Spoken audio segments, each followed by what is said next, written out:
মহানগৰীত নিতৌ নতুন আচলতে যি অপৰাধ সেই অপৰাধৰ ঘটনা সংঘটিত হোৱা দেখিবলৈ পোৱা গৈছে আৰু কালি দিনৰ ভাগতেই আপুনি যদি চাই যে সৰু মটৰীয়া স্বৰাজ নগৰত দিনতেই আচলতে ডকাইত সোমাই এটা পৰিয়ালত আচলতে লুটপাট কৰা পৰিলক্ষিত হৈছে। আচলতে এতিয়া সকলোৰে এটাই প্ৰশ্ন যে গুৱাহাটী মহানগৰীত যিসকলে বসবাস কৰি আছে যে তেওঁলোকৰ পৰিয়ালৰ বা তেওঁলোক কিমান সুৰক্ষিত তাক লৈ এতিয়া প্ৰশ্ন উত্থাপন কৰিছে। কাৰণ আপুনি যদি চাই যে উত্তৰ পূৰ্বাঞ্চলৰ দুৱাৰমুখ বুলি কোৱা হয় গুৱাহাটী মহানগৰ, যিখন গুৱাহাটী মহানগৰ আৰক্ষীয়ে গিজগিজাই থাকে, আৰক্ষী নিৰাপত্তাৰক্ষী, তেনে ক্ষেত্ৰত আচলতে গুৱাহাটীৰ এতিয়া আপুনি দেখিবলৈ পোৱা গৈছে যে অলিয়ে গলিয়ে প্ৰত্যেকটো প্ৰান্ততে চুৰ ডকাইতৰ যিটো উৎপাত সেই উৎপাত দেখিবলৈ পোৱা গৈছে।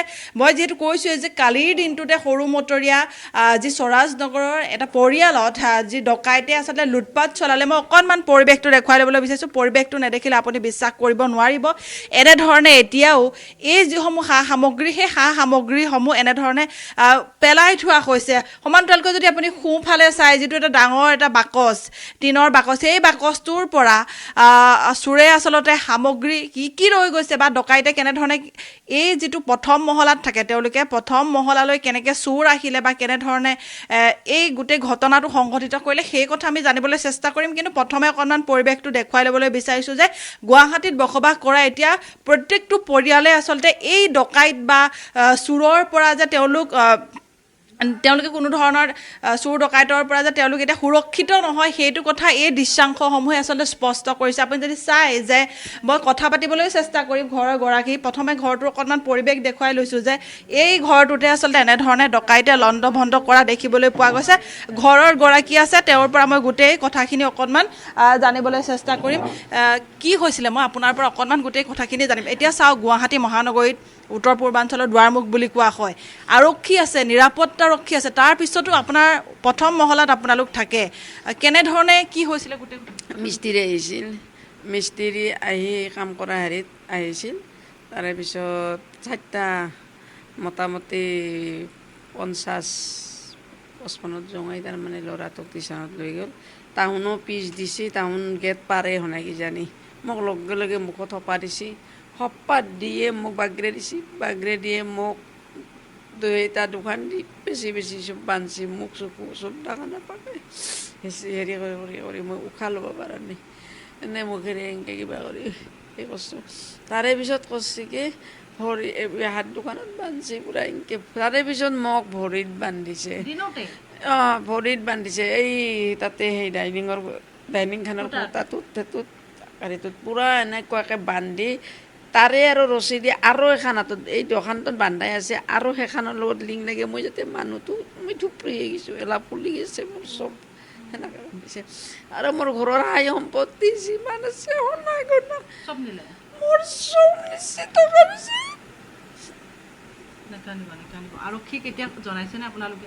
আৰক্ষী আহিছেনে? লগে লগে আহিছে, লগে লগে আহিছে, লগে লগে আহিছে। 26 তাৰিখে মোৰ আৰু হৈছে, আগতেও হৈছিলে। 26 তাৰিখে হৈছে। মই সেইদিনা নাছিলোঁ, 3:30 বজাত মই নুনমাটি গৈছিলোঁ। এইটো দ্বিতীয়টো আপোনাৰ? এইটো দ্বিতীয় আৰু 1 মাহৰ ভিতৰত।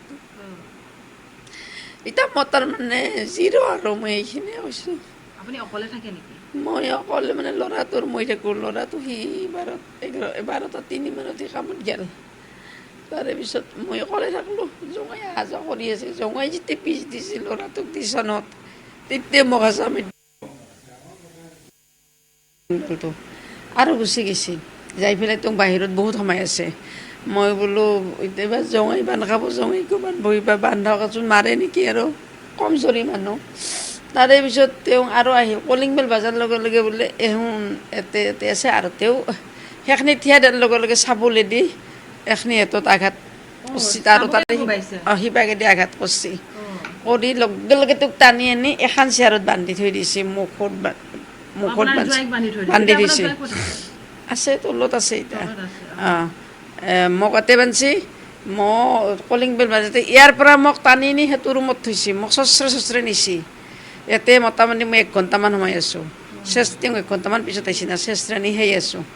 তাৰে পিছতে জঙাইক বান্ধিছে, ইয়াতে জঙাইঘাটে বান্ধিছে। জঙাইঘাটে বান্ধি পেলাই তেওঁ কোৱাৰ পিছমকে হাতখন বান্ধিছে, ভৰি দুখন বান্ধি থৈ দিছে, চেয়াৰ এহেঁতি বান্ধি দিছে। উঠফানতে উঠিও চেয়াৰখন এহেঁতি গুচি যায়।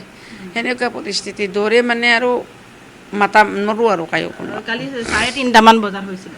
ঘটনাটো 3:30 নহয়, ঘটনাটো 4টা, মোটামুটি 4:50 মানত হৈছে। কিয় তাৰ হেৰি আছিল 4:50 মানত অঁ হৈছিলে। অঁ আপুনি তেতিয়া মানে সেইটো সময়ত ঘৰত অকলে আছিল? মই অকলে আছিলে। সেইটোৱে সুযোগ ল'লে আপোনাৰ পৰা? অঁ অকলে। জঙাই যোৱাৰ পিছতে আৰু জঙাই পোৱাই নাই লগে লগে ওলাই গৈছে ওলাই গৈছে টিউচনত থ'ব থবা কাৰণে, গৈছে। সেইটো সময়তে মানে চান্স সেইটো সময়তে আগতেও আহিছিলে যেতিয়া আপুনি ঘৰত নাছিলে? 26 মে'ত আহিছিলে। সেই সময়ত কিবা লৈ গৈছিলে নেকি, কিবা সা সামগ্ৰী? সিবাকে সিদিনা চব নিছি, সেইদিনাও নিছে? সিদিনা নিছি, চব নিছি। আৰু এইবাৰ কালি গ'লো চিন্দাল আৰু সেই জোনকা এই তাৰে এখন দেখাইছে মোৰ জোনকাযোৰ চবৰে লক্ষ্যত পৰে, চবৰে মানে ইমান ধুনীয়া লাগে জোনকাযোৰ। আপুনি পিন্ধি থকা আপোনাৰ কাণৰ পৰা লৈ গৈছে? মই সেই তাতে অহা যোৱা বাকচৰ কাষত মই তাতে মই ডেইলি মানে জোনকা পিন্ধি বাগাত দিবা নৰি না, হেৰি জোনকাযোৰ ডেইলি মই সেইখিনি হাতত খুলি থওঁ। গলত চেইনডাল আছে, হাতৰি আছে। মানে সকলো সা সামগ্ৰী লৈ গৈছে? মোৰ মানে এতিয়া বৰ্তমান মোৰ আৰু একো নাই। প্ৰথমবাৰ যেতিয়া আপোনাৰ ঘৰলৈ ডকাইতৰ দল আহিছিল তেতিয়া একো নিব তেতিয়া মোৰ টকা নিছি, বহুত টকা নিছি, নিছে? বহুত টকা নিছি। মোৰ ডকুমেণ্টছবিলাক নিছি, টকা নিছি, টকা 3 লাখমান টকা নিছি।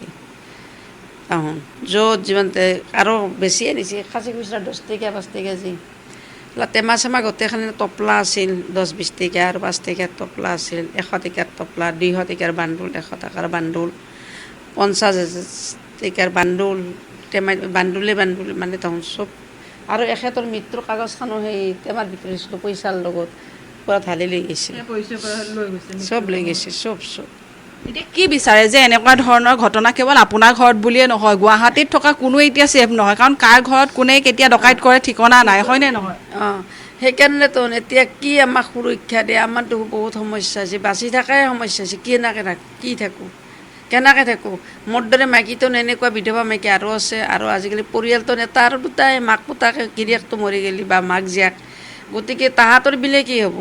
দুটাতো পৰিয়াল মানুহখিনিৰ। আপোনালোক গেটত তলা লগাই, দিনততো গেটত তলা লগাব নাই, ৰাতি আমি ৰাতি তলা লগাওঁ। কিন্তু দিনৰ পোহৰৰ সুযোগ লৈ এনেকুৱা কৰি ইয়াতে কোনো নাথাকে? আৰু থাকেনে মানুহ? ইয়াতে নাথাকে আৰু ভণ্টি ছোৱালীটো অফিচত যায়, জঙাই কামত যায়। নিশ্চিতভাৱে চাওক, গোটেই যিটো ইতিমধ্যে দেখি আছে টিভি স্ক্ৰীণত, যিটো ঘৰৰ পৰা চুৰ হৈছে, সেই ঘৰটোত কেৱল এই আইগৰাকীকে এনেধৰণে তেওঁ ঘৰত অকলে থাকে, আৰু সেই অকলে থকাৰ সুযোগ লৈ এনেধৰণে আচলতে চোৰে লুটপাত কৰিছে। এইখন যিখন ডাইনিংখন মই অকণমান দেখুৱাই দিবলৈ চেষ্টা কৰিম, কাৰণ তেওঁ কৈছে যে এই ডাইনিংখনৰ খুঁটাত তেওঁক বান্ধি থৈছিল, হাত ভৰি বান্ধি। সমান্তৰালকৈ তেওঁ জোৱাইও আছিল, তেওঁ জোৱাইকো আচলতে এখন চকীত বহাই বান্ধি থৈছিল বুলি কৈছে। আৰু তেনে ক্ষেত্ৰত কালি আৰক্ষী আহিছে। আচলতে এই গোটেই বিষয়সমূহৰ ক্ষেত্ৰত যদি আপুনি চাই যে গুৱাহাটীত এই অপৰাধৰ যিসমূহ ঘটনা বা একাংশই গুৱাহাটীলৈ আহি ডকাইত বা এনেধৰণৰ যিসমূহ অপৰাধ বৃত্তিত নামেই পৰিছে, এইসমূহৰ বিৰুদ্ধে গুৱাহাটী আৰক্ষীয়ে হওক বা মহানগৰ আৰক্ষীয়ে কেনেধৰণে ব্যৱস্থা গ্ৰহণ কৰি অপৰাধ নিৰ্মূল কৰে, সেইটো আটাইতকৈ ডাঙৰ প্ৰশ্ন হৈ দিছে। যদিহে এনেধৰণৰ অপৰাধৰ ঘটনা দৈনিক সংঘটিত হয়, তেনেহ'লে গুৱাহাটীত বসবাস কৰা লোকসকলে তেওঁলোকে কেনেধৰণে অসম আৰক্ষীৰ ওপৰত বা মহানগৰ আৰক্ষীৰ ওপৰত আস্থা ৰাখিব, সেইটো আটাইতকৈ ডাঙৰ প্ৰশ্ন হৈ পৰিছে বৰ্তমান।